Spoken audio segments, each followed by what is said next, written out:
Olá, mais um vídeo e nesse vídeo eu vou explicar para vocês 8 características e sintomas da nomofobia. Eu vi muita gente comentando sobre o fato de que a participante ali do BBB, a Vanessa Lopes, ela estaria tendo crises de abstinência em relação a não ter acesso ao celular. E as pessoas nesses comentários, né, ressaltam ali o fato de que desde os 13 anos a Vanessa usa ativamente as redes sociais, né? E ali na situação de confinamento do BBB não pode usar esse recurso. E aí, o intuito aqui é a gente trocar uma ideia sobre saúde mental e também trazer para vocês um alerta que a partir desses 8 sintomas, 8 sintomas, né, para vocês que eu vou trazer para vocês sobre a nomofobia, se você ou se alguém que você conhece passar por esse tipo de situação, para vocês já identificarem, terem informações. Então já fica comigo aqui até o final, porque eu também quero te contar sobre abstinência. Será que quem é viciado em celular tem abstinência? Então, né, bora lá. A nomofobia é uma doença cada vez mais comum, mas que pouca gente conhece. O nome nomofobia é uma abreviação de No Mobile Phone Phobia, né, que traduzindo aqui para o português, significa a fobia de não conseguir usar o celular. Logo, essa condição ela está relacionada à dependência, né, excessiva ali do dispositivo. A nomofobia não é oficialmente reconhecida como um transtorno psiquiátrico, ainda não, né? Não sei como vai ser. Não é reconhecida ainda oficialmente, né, como um transtorno psiquiátrico pela Classificação Internacional de Doenças, que é o CID, ou pelo Manual Diagnóstico e Estatístico de Transtornos Mentais, que é o DSM. Então, algo, né, ou um comportamento, ele pode ser considerado vício quando ele impacta negativamente a vida do indivíduo, né? Então, quando traz prejuízos consideráveis à rotina e ali às relações familiares. Bora lá para os 8 sinais de alerta para identificar esse tipo de dependência. Primeiro, procrastinação ou perda frequente de prazos. Nesse ponto, existe uma queda considerável na produtividade e na perda do cumprimento ali de prazos.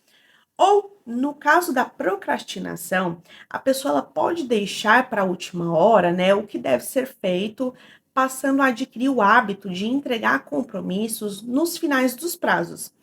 Esse tipo de comportamento, inclusive, ele pode virar um vício. Mas aqui a gente está falando de outra coisa. Né? Então, assim, pessoas que são viciadas em procrastinar, elas ficam reféns da adrenalina que o curto prazo descarrega no cérebro, né? Tipo, e ali frequentemente elas só trabalham sob a pressão, né, de se manter produtivo a partir dessa adrenalina para evitar a punição. Foi essa parte que eu quis dizer que a gente está falando aqui de outra coisa, mas atrelando a isso, as pessoas com a nomofobia, com uma compulsão excessiva por mexer no celular, podem desenvolver esse hábito de procrastinar e deixar as obrigações para o último momento, justamente porque vivem ali viciadas na adrenalina de se manterem produtivas a pouco tempo ali antes do prazo, porque evita uma punição. Então, uma coisa está atrelada à outra. Existem pessoas que procrastinam e também não são viciadas em celular. O comportamento humano é complexo.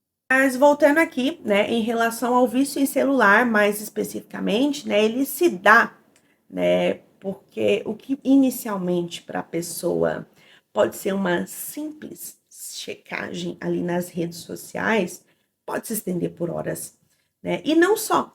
Nessas condições, qualquer estímulo dentro do aparelho, né, que não tenha necessariamente a ver com checar as redes sociais, pode ter o potencial de roubar a atenção dessa pessoa por horas, sem que ela note o tempo passar.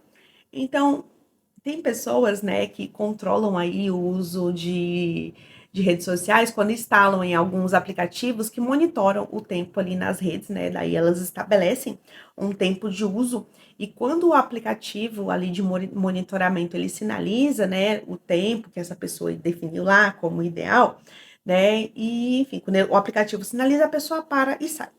Nesses casos, se referem a pessoas que têm uma crítica sobre o quanto de tempo estão dedicando ali às redes ou ao celular. Mas, para quem sofre de nomofobia, esse hábito é completamente difícil de ser mantido. 2. Dormir e acordar com o celular. O uso do celular antes de dormir, ele prejudica o ritual que o cérebro precisa para entrar no estado de relaxamento que favorece o sono. Porque o celular, ele fornece uma série de estímulos que excitam, né? Excitam aspectos cognitivos contrários ao sono, como, por exemplo, a atenção e o foco. E também a luz azul emitida pelas telas, ela inibe ou diminui a produção de melatonina, que é um hormônio responsável pela sonolência. Agora, em relação a acordar, né? A gente pensa que está relacionado à questão do hábito, né? E normalmente o nosso hábito ao acordarmos é arrumar a cama, escovar os dentes, trocar o pijama, etc. Agora, se o primeiro hábito de alguém antes de fazer tudo isso é conferir as notificações por horas, aí pode-se acender aí um sinal de alerta. Terceiro, irritabilidade que só passa após pegar o celular. O celular, em muitos momentos da nossa vida, é indispensável, salvo em casos, né, em que a pessoa ela depende exclusivamente dele para algum compromisso ali de trabalho. Não conseguir ficar longe do aparelho é, novamente, algo que chama a atenção. E outro aspecto que é importante notar, ou em si, ou em outras pessoas ao seu redor, é se o distanciamento do telefone, ele gera irritabilidade, inquietação, pavio curto ou ansiedade. Então, são esses sentimentos que vão surgir na pessoa que vai dando parâmetros para vocês da relação que ela estabelece com esse objeto. 4. Uso constante do celular nas refeições. Esse aqui, é claro, é clássico, né? Deve chamar a atenção aí de muita gente. Inclusive, também chamar atenção quando uma pessoa com muita frequência, né, não consegue interagir com a família na mesa, ou quando não consegue prestar atenção a alguma conversa que até então seria do interesse dessa pessoa, né? Ou quando esse hábito ele prejudica, né, a socialização com amigos, em ambientes como restaurantes, nas aulas, ou até mesmo em festas. Então, a gente está falando de um comportamento que ele, por exemplo, não se isola só à família. Então, às vezes, a pessoa, ela não presta atenção numa refeição em família, mas com os amigos ela consegue. Ou, às vezes, ela não presta atenção na aula, mas com os demais ali, em qualquer evento social, ela consegue. Então, vejam que não dá para pegar um recorte da vida de uma pessoa e simplesmente ir lançando um diagnóstico, entendeu? Essas coisas são muito mais sérias. 5, isolamento, né? Então, como as relações, elas, que vai ter a ver até com 4, né? Então, como as relações, elas ficam comprometidas ali, resultando, né, dos sintomas que eu mencionei no número 4, portanto, o isolamento é uma consequência para ficar no celular sem ser julgado ou cobrado. Né? Então, a manifestação da preferência pelo tempo no celular em detrimento do contato com o mundo externo é algo que esporadicamente acontece, né? E aqui também a gente vale ressaltar que nenhum desses indícios, né, podem ser vistos como traços isolados. Eu vou ressaltar isso sempre que possível. E sim com o aumento da frequência em como se manifestam, né? Outra coisa também, gente, um sintoma, ele leva ao outro, como no caso dos sintomas 4 e 5. Quanto mais cedo você perceber em vocês ou em alguém que vocês conhecem, mais chances de um sintoma não se transformar em vários. 6. Ouvir ou perceber com frequência uma falsa vibração. Você já teve a sensação de ouvir ou sentir o smartphone vibrar? E ao checar, percebeu que não havia chegado nenhuma notificação. Ah, primeiro vocês disseram que sim, né? Bom, esse fenômeno ele é conhecido como vibração fantasma, né? E esse fenômeno ele só é alarmante, né, se ele surgir com muita frequência, tá? Dá pra gente fazer uma correlação aqui com a alucinação, né? A questão da alucinação é você ouvir com frequência essa vibração fantasma, né, em correlação com a alucinação, porque a alucinação é basicamente quando uma pessoa ouve algo que não existe, vê algo na realidade que não tá lá, sente gostos que não, ou gostos ou percepções na pele de algo que não faz o menor sentido, ou a pessoa sente cheiros que ninguém mais sente. Então, a alucinação ela está relacionada a uma desconexão da realidade em relação aos cinco sentidos. Se eu estou ouvindo, eu tenho a percepção de que meu celular está vibrando quando ele não está, eu já começo a conversar com uma alucinação auditiva. Inclusive, no vídeo 1, eu falo um pouco mais sobre o que é alucinação, tá? Vou deixar o link aqui abaixo, eu vou falar um pouquinho mais sobre surto psicótico. E conversa também com esse tema aqui, eu dividi em duas partes. Tá, então voltando aqui a falar sobre a vibração fantasma, essa alucinação auditiva, ela sinaliza um aspecto de como o pensamento de alguém ele está se organizando, né? Ou seja, que mesmo depois de algum tempo ou minutos sem o celular, a sintonia mental dessa pessoa e o estado de alerta dela estão completamente focados no aparelho. Então é como se mesmo sem o celular, a pessoa ainda assim estivesse completamente ligada no celular. Então diz sobre a sintonia dela, então é interessante ir captando essas questões, né? Muitas vezes a alucinação não é sinal de transtorno mental, é sinal de uma desorganização psíquica. Não é um sinal para ficar chocado, assustado, é um sinal para você prestar mais atenção nessa pessoa e buscar ajuda, buscar um tratamento terapêutico, com um psicólogo multidisciplinar, se preciso, com um psiquiatra.